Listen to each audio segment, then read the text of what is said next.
صلو علی الحبیب صلی اللہ تعالی علی محمد صلی اللہ علیہ وسلم۔ پچھلی ایک ویڈیو میں ہم نے نماز کی شرائط جو تھی وہ سنی تھی، اور اگر آپ نے نماز کی شرائط نہیں سنی تو وہ پچھلی ویڈیو کو سرچ کیجئے، انشاءاللہ العزیز آپ کو نماز کی 6 شرائط جو ہیں وہ معلومات ہو جائیں گی۔ اور نماز کے 7 فرائض ہیں، اور 7 فرائض جو ہیں اگر ان میں کوئی غلطی ہوتی ہے تو نماز ہوگی نہیں، سجدہ صاحب سے بھی نماز درست نہیں ہوگی۔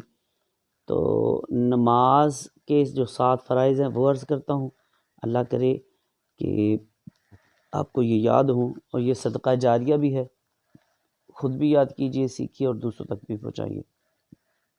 نماز کے 7 فرائض۔ نمبر 1، تکبیر تحریمہ۔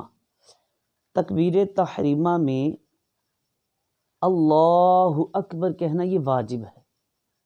تکبیر تحریمہ میں اگر غلطی ہوتی ہے تو نماز شروع ہی نہیں ہوگی۔ کسی نے اللہ کہہ دیا تو یہ نماز اس کی شروع ہی نہیں۔ کچھ کہہ دیتے اللہ اکبر، معاذ اللہ، یہ غلط ہے، اس طرح نماز شروع نہیں۔ صرف تکبیر تحریمہ میں اللہ اکبر یہی کہیے، یہ واجب ہے۔ اور تکبیر تحریمہ پہلی تکبیر کو کہتے ہیں۔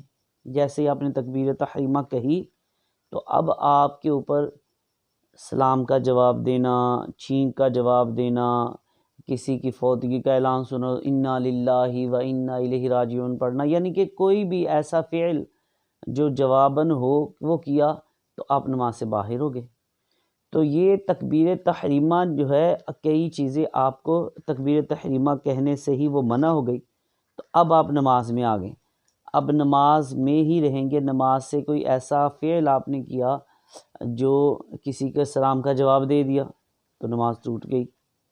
اسی طرح کسی کو چھینک آئی، اس نے الحمدللہ کہہ دیا، آپ نے جواباً یرحمک اللہ کہہ دیا، نماز ٹوٹ گئی، نماز فاسد ہو گئی۔ تو اس طرح تکبیر تحریمہ جو ہے کہتے ہی یہ چیزیں جو ہے نا، ان سے کی طرف سے واپس آ جائیے اور نماز میں پوری طرح خشوع خضوع کے ساتھ ان کے ادا کیجیے۔ اور جو مومنین کی شان ہے وہ یہ بھی ہے، قد افلح المؤمنون الذین هم فی صلاتهم خاشعون۔ ان کی جو ایک نشانی یہ بھی ہے، جو مومن کامیاب ہو گئے مومن، وہ قد افلح المؤمنون الذین هم فی صلاتهم خاشعون، جو نماز کو خشوع خضوع سے ادا کرنے والے ہیں۔ تو کامیاب مومنین کی جو نشانی ہے وہ یہ بھی ہے کہ وہ نماز کو خشوع خضوع سے ادا کرتے، پوری توجہ کے ساتھ ادا کیجیے۔ دوسری، نماز کا دوسرا فرض ہے قیام، کھڑا ہونا، یعنی کہ نمازی جو ہے اس کے لیے قیام فرض ہے۔ فرض، وتر اور سنت فجر، جمعہ عیدین، فرض، وتر، سنت فجر، جمعہ عیدین میں قیام فرض ہے۔ اگر ان میں کوئی بغیر کسی شرعی عذر کے بیٹھ کے نماز پڑھتا ہے تو نماز نہیں ہوگی۔ اکثر وہ تھوڑی سی درد ہوتی ہے تو وہ سر میں یا بخار ہو گیا تو بیٹھ کے نماز پڑھتے ہیں، قیام اس وجہ سے نہیں۔ اگر کوئی شرعی عذر ہے، کسی مفتی صاحب سے رابطہ کیجئے، ان کو بتائیے یہ عذر ہے، تو وہ عذر کے تحت آپ بیٹھ کے نماز پڑھ سکیں گے اگر شریعت اجازت دیتی ہے تو۔ ادروائز بیٹھ کے نماز جو ہے فرض، وتر اور سنت فجر، جمعہ عیدن بیٹھ کے نہیں پڑھ سکتے، کھڑا ہونا یہ قیام فرض ہے۔ اکثر لوگ ایک رکعت کھڑی ہو کے پڑھتے ہیں اور بقیہ بیٹھ کے پڑھنا شروع کر دیتے، تو یہ مناسب نہیں۔ فرض، وتر اور سنت فجر میں، جمعہ عیدین میں قیام فرض ہے، پوری ہی نماز آپ کو قیام کرنا پڑے گا۔ اسی طرح نمبر 3، قراءت، قرآن پاک کو تجوید کے ساتھ پڑھنا۔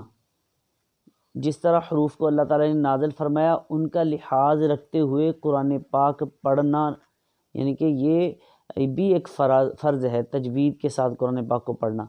تو اگر کوئی بندہ ایک آیت بھی، جیسے الحمدللہ رب العالمین، اگر اس کو بھی صحیح طریقے سے ادا نہیں کر رہا، اس کو ایک آیت بھی جو ہے وہ تجوید کے ساتھ نہیں آتی، تو وہ ہر وقت فرض جو ہے اس کا تارک ہو رہا ہے، گناہ گار ہو رہا ہے۔ تو ہو سکے تو کچھ میں نے پچھلی آپ ویڈیوز میں دیکھ سکتے ہیں، کچھ میں نے حروف کے مخارج بیان کیے تھے، ان کو سرچ کیجئے، تو وہ حروف کے مخارج جو ہیں ان کو یاد کرنے کی کوشش کیجئے۔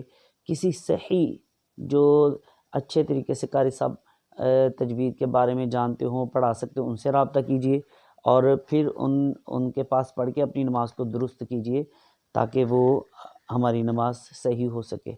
اور انشاءاللہ بقیہ جو ہیں چیزیں میں آپ کو اگلی ویڈیو میں پیش کرنے کی کوشش کروں گا۔ ہمارے ساتھ اٹیچ رہیے، اور اگر آپ کو یہ چیزیں اچھی لگتی ہیں اور آپ سمجھتے ہیں یہ ہماری لیے اہم ہے تو اس کو شیئر بھی کیجئے، سبسکرائب بھی کیجئے، اور اپنی آگاہ سے کمنٹس میں آگاہ بھی کیجئے۔ صلو علی الحبیب صلی اللہ تعالی علی محمد۔